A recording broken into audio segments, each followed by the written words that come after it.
আসসালামু আলাইকুম।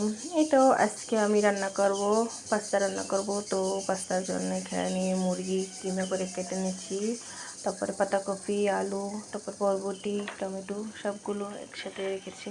তো এখানে আছে রসুন, আমি আগে রসুনটা দিয়ে দেব।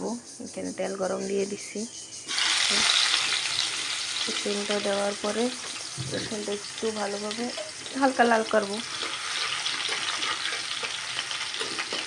অল্প সময় লাল করার জন্য রাখবো সময়। তারপরে এখানে যা যা আছে, যে যা যা আছে সব একসাথে আমি দিয়ে দেব।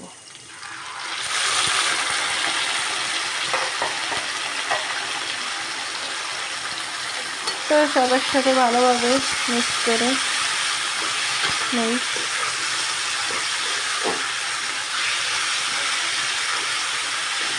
এর মাঝখানে আমি গোলমরিচটা আর কাঁচামরিচটা দিয়ে দিলাম। আমাদের বাসায় একটু ঝাল কম খাওয়া হয়, তাই একটা মুরগি বেশি, কিন্তু মরিচগুলিতে অনেক ঝাল, আমাদের গাছের মরিচ। আমি বেশিরভাগই একসাথে সব কিছু রান্না করি, আস্তে আস্তে হয়ে যায় সব একসাথেই। তো একটু লবণ দিয়ে দিই, সামান্য পরিমাণ।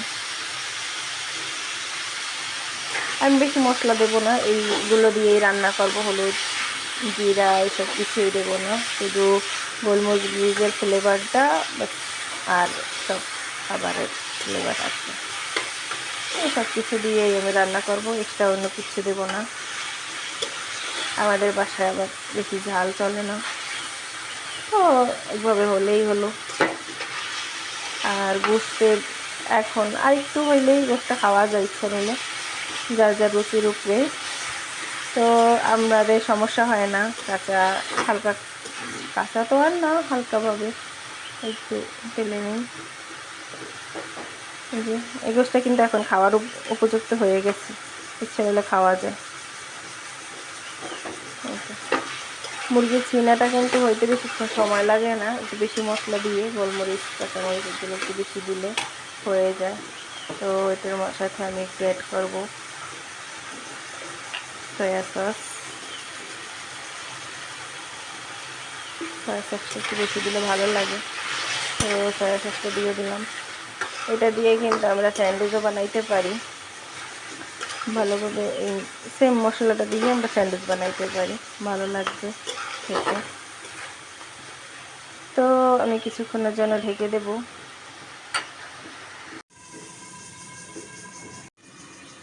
তো কিছুক্ষণ পর ফিরে আসলাম আর ঢাকনাটা আমি উঠাই নিলাম।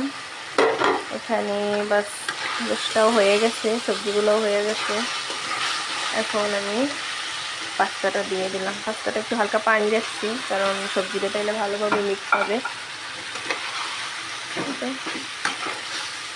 সহজ করে বেশি ঝামেলা ছাড়াই এভাবে পাস্তা রান্না করতে পারেন।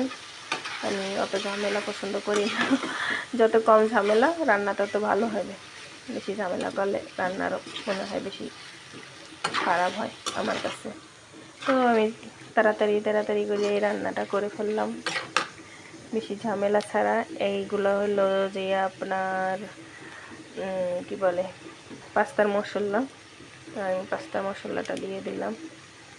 আসলে কারেন্ট ছিল না, তো কারেন্টটাও চলে আসছে, ভালো টাইমেই আসলো। এই তো আমার রান্নাও প্রায় শেষ হয়ে গেছে, মশলাগুলো দিয়ে দিলাম।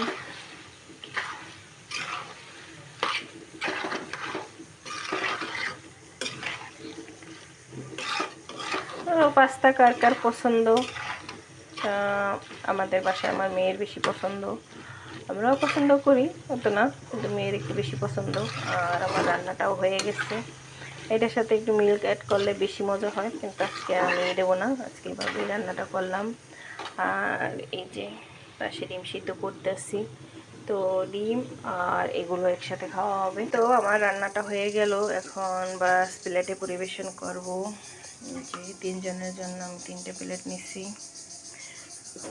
তো শুধু রসুন দিয়েই আমি পাস্তাটা পুরোটা রান্না করলাম, কোনো পেঁয়াজ আদা এগুলো ছাড়াই শুধু রসুন দিয়ে পাস্তাটা রান্না করলাম।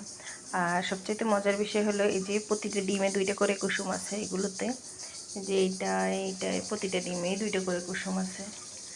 এটা হলো সবচেয়ে একটা আজকের মজার বিষয়। এই তো আমার পাস্তা